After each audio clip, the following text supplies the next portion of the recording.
हा जो व्हिडिओ आहे तो त्या लोकांसाठी आहे जे नुकतेच योगाला सुरुवात करत आहेत. ज्या 20च्या वर त्या लोकांनी आवश्यक रूपेने हा व्हिडिओ शांततेने ऐका. त्यांच्यामध्ये काही चुका होत आहेत का बघा. ते योग जरी करत नसले तरी सुद्धा हा व्हिडिओ त्यांनी जर ऐकला तर त्यांच्या आयुष्यामध्ये खूप काहीतरी बदल होईल. ते चांगल्या प्रकारे निरोगी होऊ शकतात. योग म्हणजे त्यांना असं वाटतं की शरीर असं रबरासारखं मोडणे, वेगवेगळ्या प्रकारचे आसनं करणे, डोक्यावरती उभं राहणे, फास्ट मध्ये सूर्यनमस्कार करणे, एका पायावरती उभं राहणे, शरीर वाकवणे. सर्वांना नमस्कार, हरिओम. आजचा जो विषय आहे तो आपण समजून घेणार आहोत की खरा योग म्हणजे काय, आपण जो योग करतो तो काय आहे, आपलं काही योग करत असताना काही चुकत आहे का, आणि हठयोग जो शास्त्रीय हठयोग आहे तो आपण थोडक्यात समजून घेणार आहोत. त्याची तुम्हाला व्याख्या सांगणार आहे. शेवटपर्यंत ऐका. ऐकणे महत्वपूर्ण आहे. काहीही करत असताना त्याची शास्त्रशुद्ध पद्धत जर आपल्याला जर माहिती जर असेल तर त्याचे शास्त्रानुसार सांगितल्याप्रमाणे फायदे सुद्धा आपल्याला होतात. जर आपण आपल्या पद्धतीने करत असू आणि जर का अपेक्षा शास्त्रीय फायद्यांची जर करत असू तर हे होणे नाही. जसं तुम्ही कर्म कराल तसं तुम्हाला फळ मिळेल, हा त्रिकाला बाधित सिद्धांत आहे. जर तुम्ही शास्त्रशुद्ध रीतीने योग केला तर तुम्हाला शास्त्रशुद्ध फायदे मिळतील. शुद्ध करा, शुद्ध मिळेल. मग शुद्ध योग काय तो आपण थोडक्यात समजून घेणार आहोत. की आज जर पाश्चिमात्य योग बघितलेल्या लोकांना, जे वेस्टर्न कंट्रीमध्ये केला जातो, त्यांना जर विचारलं की व्हॉट इज योगा, तर योग म्हणजे त्यांना असं वाटतं की शरीर असं रबरासारखं मोडणे, वेगवेगळ्या प्रकारचे आसनं करणे, डोक्यावरती उभं राहणे, फास्ट मध्ये सूर्यनमस्कार करणे, एका पायावरती उभं राहणे, शरीर वाकवणे, हे बऱ्याच लोकांच्या डोक्यामध्ये फिट आहे. की हा जो व्हिडिओ आहे तो त्या लोकांसाठी आहे जे नुकतेच योगाला सुरुवात करत आहेत, ज्यांचं वय 25-20च्या वर आणि 50-60 पर्यंत जे योग करत आहेत त्या लोकांनी आवश्यक रूपेने हा व्हिडिओ शांततेने ऐका. त्यांच्यामध्ये काही चुका होत आहेत का बघा. ते योग जरी करत नसले तरी सुद्धा हा व्हिडिओ त्यांनी जर ऐकला तर त्यांच्या आयुष्यामध्ये खूप काहीतरी बदल होईल. ते चांगल्या प्रकारे निरोगी होऊ शकतात. जो हायपर ऍक्टिव्ह आहे त्याला योग समजलं जातं, हायपर ऍक्टिव्ह करणारा. परंतु खरंच योग तसा आहे का? हठयोग जो शास्त्रीय शब्द आहे तो त्या संबंधित आहे का? हठयोग या शब्दाची व्याख्या सरसकट अशी केली जाते. हठ म्हणजे बलात्, म्हणजे बलपूर्वक जो योग केला जातो त्याला योग हठयोग म्हणल्या जातं. ही चुकीची व्याख्या आहे. हठपूर्वक नाही, बलात् नाही. योग कर्मसु कौशलम, कुशलतापूर्वक जो केला जातो त्याला योग म्हटले जाते. आता आपण बघणारच आहोत थोडक्यात ती व्याख्या. कुशलतापूर्वक योग म्हणजे काय, हठयोग म्हणजे काय, त्याच्याकडेच आपण जाणार आहोत. तर तुम्हाला जर खरं जर सांगायचं म्हणजे हायपर ऍक्टिव्ह असणं, एका मिनिटामध्ये 3 सूर्यनमस्कार, 108 सूर्यनमस्कार, 100 सूर्यनमस्कार, पटकन घाम येईपर्यंत आसन करणे, फास्ट मध्ये फास्ट ब्रीथिंगची कपालभाती करणे म्हणजे आदर्श योग नाही. योग असू शकतो परंतु आदर्श नाही. शब्दाकडे लक्ष देऊयात. शब्दांचा गोळ होऊ द्यायचा नाहीये. प्रत्येक शब्द मोजून मापून वापरत आहे कारण की तो शब्द त्या ठिकाणी योग्य आहे. हा तर आपण जो करतो आहे हायपर ऍक्टिव्ह करत आहे. बरेच लोक बीपी, शुगर, प्रत्येक योगच करणाऱ्या माणसाने हा व्हिडिओ बघावा असं मुळीच नाही. जे योग करत नाही त्यांनी सुद्धा जर हा व्हिडिओ जर बरोबर जर ऐकला तर त्यांच्या आयुष्यामधल्या भरपूर समस्या सुटू शकतात. ते चांगल्या प्रकारे निरोगी होऊ शकतात. तर आपण योगाच्या नावाखाली सरसकट काय चालू आहे आजच्या जगामध्ये, फास्ट ब्रीथिंगचे व्यायाम शिकवले जात आहेत. योगाच्या नावाखाली जिमच्या ऍक्टिव्हिटीज करून घेतल्या जात आहेत. शिवपाय, हा डान्स, तो डान्स, गाणे लावून योगाचे क्लास बघितलेले आहेत मी. चांगल्या प्रकारचे देशभक्तीवरचे गाणे लावतात, मोटिवेशनल सॉन्ग लावतात. त्या दंगल मधले गाणे लावून योगा क्लासमध्ये नाचवले जाते लोकांना. मग त्याच्यामुळे काय होतंय, ते चुकीचं आहे का? बरोबर आहे हे मी तुम्हाला सांगत आहे. तुमच्या लक्षात येईल. मी कोणालाही वाईट म्हणणार नाही. तुम्हाला लक्षात येईल की ते चूक आहे की बरोबर आहे. ते सांगणं, सत्य सांगणं. जसं की गीतेमध्ये सत्य सांगितलेलं आहे. गीतेमध्ये कोणाचा उदो नाही, कोणाला चुकीचं म्हटलं गेलेलं नाही. तसं माझं जे बोलण्याची पद्धत आहे की सत्य सांगण्याचा प्रयत्न करायचा, जे ते आपल्याला कळेल. की योगामध्ये जो हठयोग हा जो शब्द आहे, हठ याचा अर्थ हिंदीमध्ये बलपूर्वक सुद्धा घेतला जातो की बलपूर्वक जो योग केला जातो, शरीराला मोडून जो योग केला जाईल, जे आसने केल्या जाईल त्याला हठयोग मानल्या जातं, परंतु ती चुकीची पद्धत आहे. हठयोग या शब्दाची व्याख्या अशी आहे, म्हणजे हठयोग या शब्दाची व्याख्या अशी आहे, म्हणजे सूर्य, ठ म्हणजे चंद्र, म्हणजे सूर्यनाडी, ठ म्हणजे चंद्रनाडी. आता हे सूर्यनाडी चंद्रनाडी काय आहे हे आपण थोडक्यामध्ये समजून घेऊ. जे चांगल्या प्रकारे योगामध्ये उतरलेले आहेत, खूप दिवसापासून योगाचा अभ्यास करतात, त्यांना माहित असेल की आपल्या शरीरामध्ये 2 प्रकारच्या नाड्या आहेत. तसं योगामध्ये 3 नाड्या म्हटल्या गेल्या आहेत, इडा, पिंगला आणि सुषुम्ना. परंतु मुख्यत्वे आपलं जे शरीर जे चालतं, सुषुम्ना नाडी ही सायलेंट असते. इडा आणि पिंगला या 2 नाड्यांवरती आपलं शरीर चालतं. पिंगला म्हणजे सूर्यनाडी, इडा म्हणजे चंद्रनाडी. तर सूर्य आणि ठ यांचा योग म्हणजे दोघांचं संतुलन, म्हणजे दोघांचा जोड म्हणजे हठयोग. हठयोगाचा जो सिद्धांत आहे तो त्या नावामध्ये सिद्धांत असा आहे की आपल्या शरीरामध्ये चंद्र सुद्धा असतो, आपल्या शरीरामध्ये सूर्य सुद्धा असतो. या चंद्र आणि सूर्यांचं संतुलन, त्यांचा जोड, त्यांचा योग म्हणजे हठयोग. आता आपण जो आयुष्य जगत आहोत, चंद्राचे आणि सूर्याचे मी गुण दोष थोडक्यामध्ये आपल्याला सांगत आहे की सूर्याचे गुण मध्ये काय आहेत. आता जो सूर्य, जो उन्हाळ्यामध्ये जो सूर्य तपतो, त्या सूर्याचे गुण काय आहेत आणि दोष काय आहेत.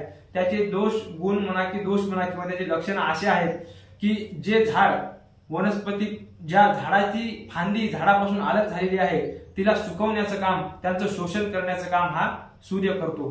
पृथ्वीवरती कुठेही पाणी असलं, त्या पाणी म्हणजे ओलावा शोषण्याचं काम हा सूर्य करत असतो. अग्नी, आग लावण्याचं, उष्णता देण्याचं काम हा सूर्य करत असतो. प्रकाश देण्याचं काम हा सूर्य करत असतो. चैतन्य, तेज देण्याचं काम हा सूर्य करत असतो. जसा तो पृथ्वीवरती करतो, यद ब्रह्मांडे यद पिंडे तद ब्रह्मांडे, जे या ब्रह्मांडामध्ये आहे ते सगळं या पिंडामध्ये म्हणजे या शरीरामध्ये आहे. या शरीरामध्ये पूर्ण सृष्टी आहे. या शरीरामध्ये पृथ्वी आहे, आकाश आहे, चंद्रमा आहे, सूर्य आहे, वेगवेगळ्या प्रकारचे ग्रह आहेत, वेगवेगळ्या प्रकारच्या देवता आहेत. जे सूक्ष्मतेने अभ्यास करत असतील त्यांना माहित आहे हातामध्ये कोणता देवता आहे, पायामध्ये कोणते देवता आहेत, पोटामध्ये काय आहे, पाठीमध्ये काय आहे, डोक्यामध्ये काय आहे, असे वेगवेगळ्या ग्रहांचे हे पूर्ण या शरीरामध्ये तशी पूर्ण सृष्टी भरलेली आहे. जे लोक तज्ञ आहेत त्यांना माहित आहे की या शरीरामध्ये जे आहे तेच पूर्ण ब्रह्मांडामध्ये आहे.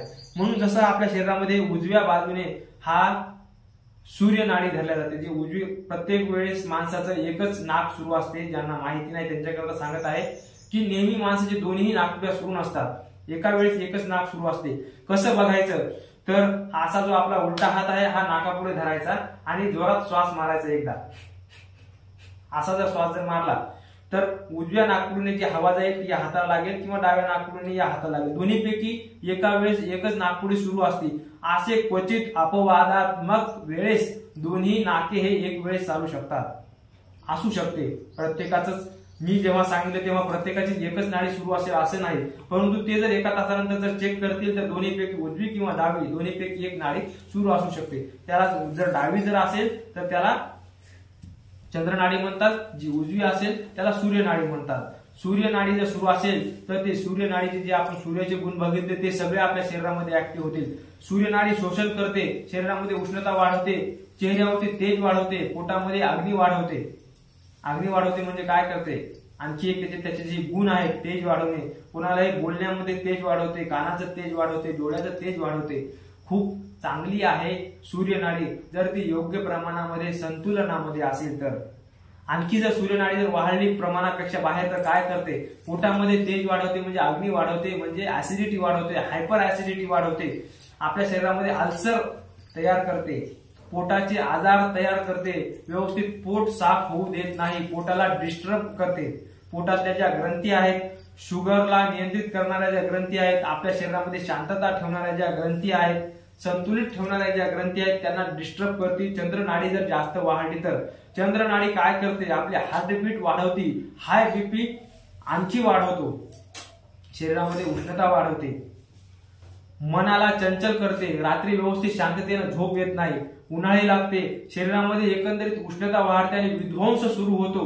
जर प्रमाणाच्या बाहेर सूर्य नाडी जर वाढली तर आता चंद्र नाडी त्याच्या विरोधात काय करते, आपण चंद्र नाडीचे गुण बघणार आहोत. चंद्र नाडी का आवश्यक आहे, ती कशी वाढते, कशामुळे सूर्य नाडी वाढते, कशामुळे चंद्र नाडी वाढते, हे दोन्ही सुद्धा बघणार आहोत थोड्या वेळामध्ये. याच्यावरती डिटेल्स व्हिडिओ बनवणार आहे जसा जसा आपला इंटरेस्ट असेल त्याप्रमाणे. ठीक आहे. तर चंद्र नाडीचे थोडक्यात गुण असे आहेत. चंद्र नाडी शरीरामध्ये सुधारणा करते.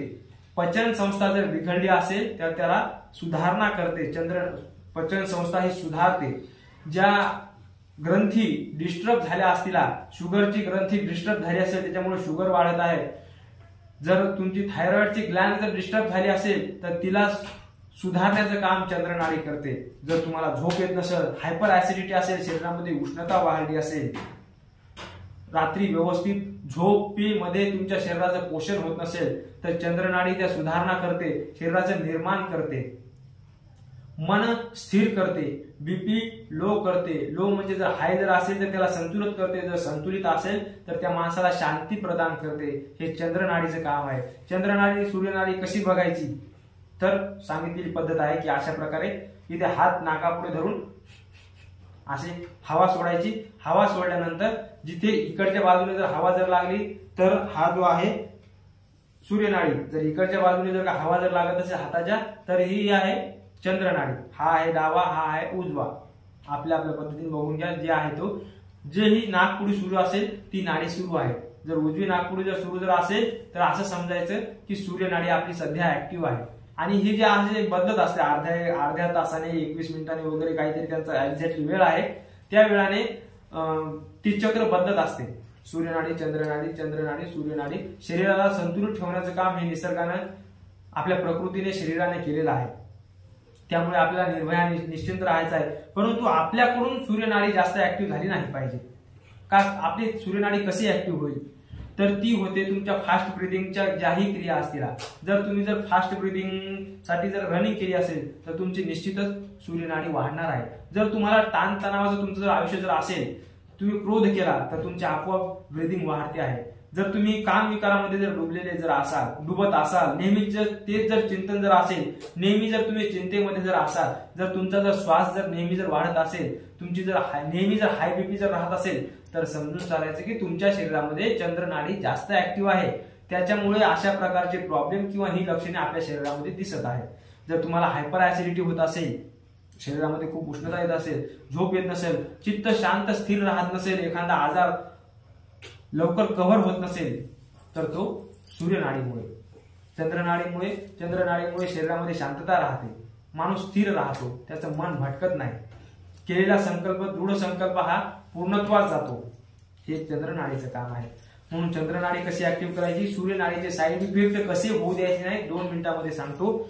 ज्या लोकांना माहिती आहे त्यांच्यासाठी नाडी शोधन प्राणायाम केला पाहिजे. नाडी शोधन प्राणायाम म्हणजे शरीरामध्ये संतुलन करण्याचं काम आहे. श्वासाला श्वास वाढलेला आहे, तुम्ही ज्या फास्ट ब्रिदिंगच्या क्रिया केल्या, शरीरात वेगवेगळ्या प्रकारचे जोर जबरदस्ती करून शरीरावरती जुलूम करून आसन केले, त्या आसनामुळे जर तुमचा जर श्वास जर वाढला जर असेल, जर तुम्ही खूप टेन्शन मध्ये असले, नेहमी क्रोधामध्ये, ताण तणावाचं जर आयुष्य जर तुमचं जर असेल आणि तुमचा जर का श्वास जर नेहमी जर वाढलेला असेल, हाय बीपी जर असेल, तर ती बीपी नॉर्मल करण्याचं काम हा नाडी शोधन प्राणायाम करत असतो. मनाला स्थिर करण्याचं काम नाडी शोधन प्राणायाम करतो. हार्टबीट जर तुमचे जर हार्टबीट जर वाढत असाल, जास्त जर हृदय जर जोरजोराने जर धडकत जर असेल तर ते स्थिर करण्याचं काम हा नाडी शोधन प्राणायाम करत असतो.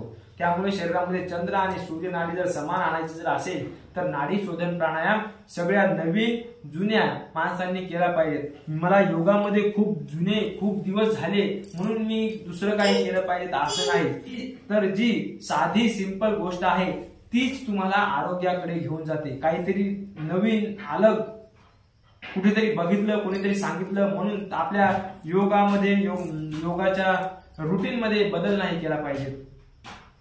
कारण की नाडी शोधन प्राणायाम हा करायला खूप बोरिंग आहे, परंतु त्याचे जर फायदे जर बघितले तर खूप त्याचे अमृतासारखे फायदे आहेत. संपूर्ण शरीराची जी पूर्ण डिस्टर्ब झालेली जी संस्था आहे त्याला सुव्यवस्थित करण्याचं काम हा नाडी शोधन प्राणायाम करतो. जर तुमचा जर चंद्र जर खूप लो झालेला असेल तर त्याला व्यवस्थित करतो, जर खूप वाढला असेल तर तो बरोबर लेवलमध्ये आणतो, जर सूर्य जर खूप वाढला असेल तर त्याला लेवलमध्ये आणते, खूप खाली गेला असेल तर त्याला लेवलमध्ये आणते. आणि सूर्य जो आहे तो आपल्या जीवनामध्ये वाढत आहे. आज रोजी पृथ्वीचं तापमान वाढत आहे, आपल्या खाण्यामध्ये उष्ण पदार्थ वाढत आहे, त्याने सुद्धा सूर्य वाढत आहे. आपल्या जीवनामध्ये धावपळ वाढत आहे, ऍक्शन मध्ये मोडमध्ये नेहमी आपण राहत आहे, नेहमी चिंतेमध्ये, नेहमी क्रोधामध्ये राहत आहे. आपला सूर्य त्याने वाढत आहे, त्याने आपले हार्टबीट वाढत आहेत. सरसगट बऱ्याचशा लोकांचा असं धरून चला की जे नोकरीला लागलेत 22-25व्या वर्षी त्यांचा सुद्धा बीपी वाढत आहे, त्यांना सुद्धा शुगरचा आजार होत आहे. कशामुळे? धावपळीच्या या जीवनचर्येमुळे. तुमची दिनचर्या ही निवड धावपळीची असल्यामुळे. तर ती धावपळ आयुष्यातून कमी करता येत असेल तर अवश्य करावी, पण जर नसेल जर करतायत तर आणखी वाढू तरी नाही आपले हार्टबीट. तुम्ही जर का उदाहरणार्थ दिवसभर ऑफिसमध्ये बसून कष्ट करून व्यवसाय करून सूर्यनाडी वाढत असेल, सूर्य जर वाढत असेल आणि तुम्ही डबल परत सकाळी किंवा संध्याकाळी येऊन, मी असेही लोक बघितले की रात्री संध्याकाळी 6-7 वाजता पार्क मध्ये बसून कपालभाती करतात, भस्त्रिका करतात, रनिंग करतात. सूर्यनाडी वाढते, मग त्यांचे हार्टबीट वाढतात. डॉक्टरांकडे गेल्यानंतर त्यांचा बीपी त्यांचा हाय दिसतो, मग त्यांना बीपीच्या गोळ्या घ्याव्या लागतात. ते म्हणतात मी तर दररोज व्यायाम करतो, दररोज योग करतो, परंतु मला पाहिजे तसा रिझल्ट काय येत नाही, माझ्या शरीरामध्ये आजार का वाढत आहेत? कारण की हे तत्व त्यांच्या लक्षात आलं नाही. म्हणून जर आपण योग जर करत असाल तर त्याच्यामध्ये बदल करायचा की नाही ते तुम्ही बघा. परंतु मी सांगत आहे की आपल्या शरीरामध्ये सूर्य नाही वाढला पाहिजे, चंद्र हा वाढला पाहिजे. चंद्र जर वाढला तर मन स्थिर राहील, झोप चांगली येईल, शरीर निरोगी राहील. हे चंद्राचे काम आहे. चंद्र शरीराला हेल्दी ठेवतो, शरीराला स्थिर ठेवतो. शरीरातले जे काही गोष्टी जर म्हणजे घटल्या असतील तर त्याला व्यवस्थित करतो, हार्टबीट शांत ठेवतो, माणसाला स्थिर ठेवतो. हा चंद्राचं काम आहे. म्हणून चंद्र आणि सूर्य दोन्ही समतोल राहिले पाहिजेत. तर चंद्र वाढवण्याकरता, संतुलित ठेवण्याकरता आणखी काही प्राणायाम आहेत जे स्थिर श्वासाचे आहेत. जसं की भ्रामरी प्राणायाम हा चंद्र नाडीला उत्तेजित करणारा आहे. भ्रामरी प्राणायाम, ओमकार, नाडी शोधन प्राणायाम. आज आपण नाडी शोधन प्राणायाम थोडक्यामध्ये बघणार आहोत. नाडी शोधन प्राणायाम कसा करावा? नाडी शोधन प्राणायामालाच अनुलोम विलोम प्राणायाम असे सुद्धा म्हटले गेलेले आहे शास्त्र. नाडी शोधन प्राणायाम कसा करावा? नाडी शोधन प्राणायामालाच आजच्या भाषेत अनुलोम विलोम प्राणायाम सुद्धा म्हटले गेले आहे. त्यामुळे त्या दोन्हीमध्ये काही फरक नाही, दोन्ही एकच आहे. एकाचेच दुसरं नाव आहे, दुसऱ्याच पहिलं नाव आहे. तर ठीक आहे. उजवा हात आहे उजव्या नाकपुडीवरती ठेवायचा, डाव्या नाकपुडीने दीर्घ श्वास घ्यायचा. दीर्घ म्हणजे, दीर्घची व्याख्या अशी आहे, दीर्घ म्हणजे डीप ब्रिदिंग, म्हणजे आपले पोट पूर्णपणे फुगलं पाहिजे आणि आरामशीर घ्यायचा, फास्ट मध्ये घ्यायचा नाही. काही लोकांना अशा प्रकारे मी नाडी शोधन प्राणायाम करताना बघितलेलं आहे. या नाकपुडून घेतलं, या नाकपुडून पटकन सोडला, पटकन घेतला, पटकन सोडला, पटकन घेतला, पटकन सोडला. याने परतही तुमचा जेवढं जे वेगानं करणारे, फास्ट मध्ये करणाऱ्या ज्या क्रिया आहेत सूर्याला वाढवतात, ज्या आरामशीर करणाऱ्या क्रिया आहेत चंद्राला वाढवतात. त्यामुळे नाडी शोधन प्राणायाम करत असताना अत्यंत आरामशीर श्वास वर घ्यायचा, आतमध्ये घ्यायचा, दीर्घ श्वास असा हात इथे ठेवायचा सिंपली.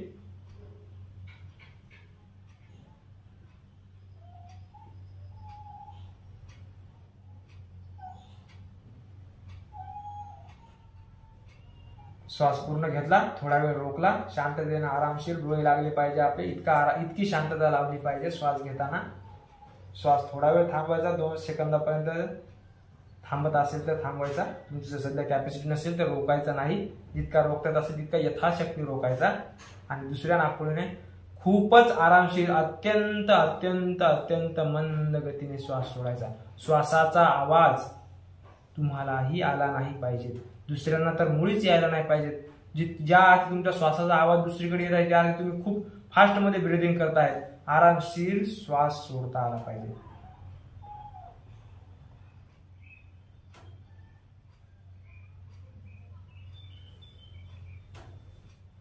श्वास घ्यायला जर का 4 सेकंद जर लागत जर असतील तर श्वास सोडायला पूर्ण 8 सेकंद लागले पाहिजे. श्वास घेण्याचा पेक्षा सोडण्याचा वेग हा डबल असला पाहिजे. त्याने तुमची चंद्रनाडी ऍक्टिव्ह होईल, तुमच्या शरीरामध्ये शांतता राहील, तुमचा बीपी व्यवस्थित राहील, हाय असेल तर लो होईल, तुम्ही निरोगी व्हाल. तुमची जर शुगर वाढली असेल, ती पॅनक्रियास जर व्यवस्थित काम जर करत नसेल तर ती ग्रंथी व्यवस्थित काम करायला लागेल. कारण की निर्माणाचं काम, सुधारण्याचं काम हाही चंद्रनाडी करत असते. त्यामुळे आता एवढ्या प्रचंड उन्हाळा आपल्या भारतामध्ये खूपच उष्ण भाग आहे आपला भारत. त्यामुळे भारतातल्या कमीत कमी महाराष्ट्रातल्या लोकांची तरी चंद्रनाडी ही बुद्धी वाढवणारी आहे. जर आपल्याला बुद्धीचे कामं जर करायची जर असतील तर आपण नक्कीच चंद्रनाडीवरती लक्ष दिलं पाहिजे. तुमच्या आयुष्यामध्ये तुमची प्रगती होईल. जर तुम्ही शिक्षणाच्या, विचाराच्या कोणत्याही क्षेत्रामध्ये जर असाल तर चंद्रनाडी ही आपल्याकरता खूप आवश्यक आहे. कारण की चंद्र हा मनाचा स्वामी आहे. चंद्र हा मनाला चालवतो.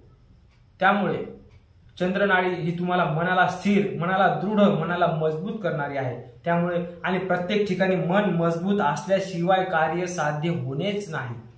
हठयोग, हठयोगाचा जो उद्देश आहे, हठयोगाचा उद्देश एकेकाळी जे योगी महायोगी जेव्हा हठयोग करायचे, हठयोगामध्ये जेव्हा ते योगामध्ये उतरायचे तेव्हा त्यांचा उद्देश होता की या जीवाचं शिवाशी मिलन, जीव ब्रह्माशी मिलन हा त्यांचा उच्च उद्देश होता. त्यामध्ये शरीर निरोगी असणं ही अत्यंत आवश्यक आहे.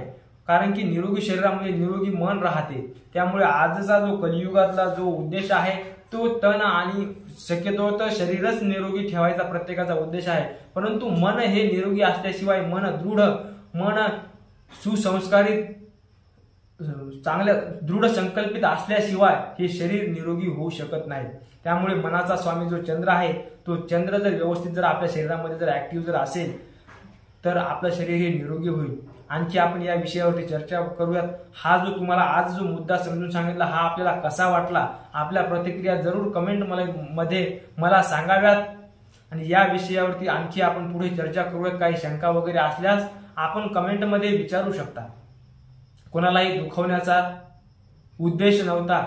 सत्य जे आहे ते आपल्या समोर मांडण्याचा उद्देश होता. त्या उद्देशाने हा व्हिडिओ रेकॉर्ड केलेला आहे. जर कोणाला काही शंका असतील तर कमेंटमध्ये विचारू शकता. सर्वांना हरिओम. सर्वांचं मंगल हो. सर्वे भवन्तु सुखिनः, सर्वे सन्तु निरामयाः, सर्वे भद्राणि पश्यन्तु मा कश्चित् दुःख भाग होईल. सबका मंगल हो, सबका भला हो, सर्वांची स्वस्थ मुक्ती हो. हरिओम.